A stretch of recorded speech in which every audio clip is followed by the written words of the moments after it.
welcome back. Now, the Gashagua has continued his onslaught on William Samoei Ruto. And in fact, Gashagua is saying this. It's not possible to have any dialogue with William Ruto. Yes. Because the guy is a pathological liar. We are actually even having doubts. We are having doubts whether his real name is William Ruto.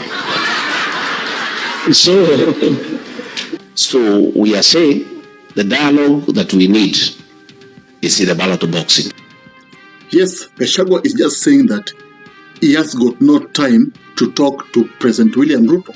And remember, in one of the interviews sometimes back, Gachagua said that William Ruto has been calling him, texting his phone, asking for truce, asking for them to sit down and talk, and of course, discuss on how they can, come back together. Remember, William Ruto is the one who impeached Gachagua, because he was not happy with the Gachagua was becoming popular in Mount Kenya, and they thought Gachagua was going to, of course, alienate Mount Kenya votes from him. And he impeached Gachagua thinking that Gachagua would go down and disappear. But he didn't know that Gachagua would emerge and become stronger and stronger.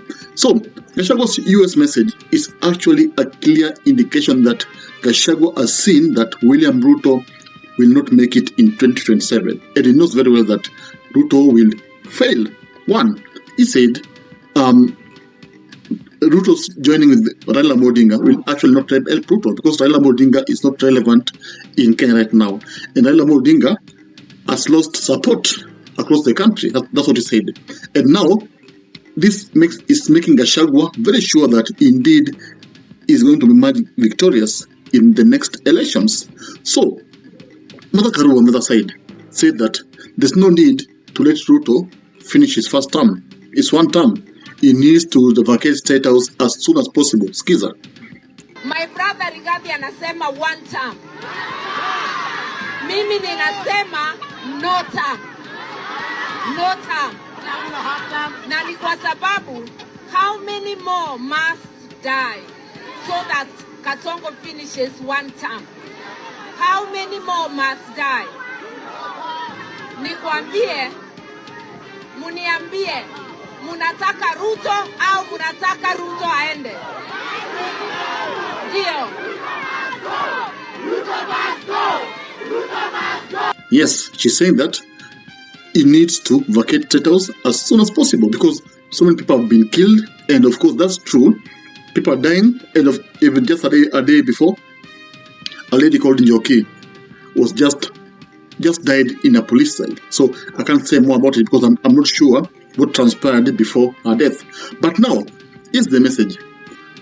William Ruto is of course forcing himself on Kenyans. It's a reality. In fact, he's changing this narrative via Maandamano to be a Kikuyu affairs.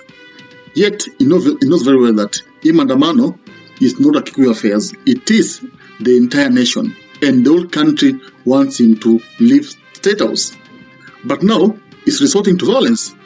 Alisema kwamba anyone who will be going out there to protest will be shot kwa mguu. Akasema, shot kwa mguu, then go to court.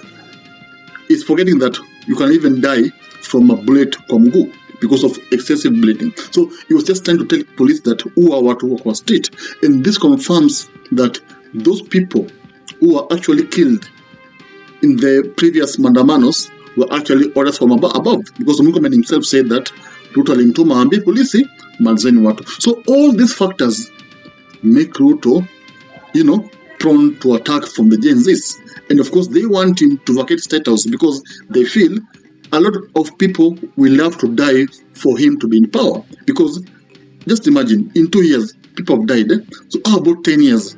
See, people will disappear in this country. I mean, it is becoming so dangerous. So Gachagua's message is very clear that there is no talk, no dialogue with Ruto. All he wants is Ruto to vacate State House. Of course, many argue that Gachagua is just bitter with Ruto. I mean, it is vengeance. Of course, it is vengeance. Because venye pia alifukuzwa, ilikuwa so demeaning. And he thinks that the only way he can, of course, quell his hunger is by having Ruto serve as one term. And remember, Gashagua has been saying this.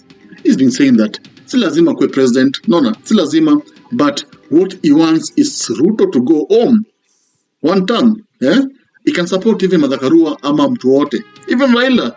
Gachagua, his main enemy is William Samoei Ruto. So this is becoming dangerous because Ruto thinks that if Gachagua vice, Ruto will use this tribal card. Aseme, it will be the rest of Kenya against Gachagua. But remember, if Matiangi vice and Gachagua supports Matiangi, of course, all Mount Kenya votes will go to Matiangi.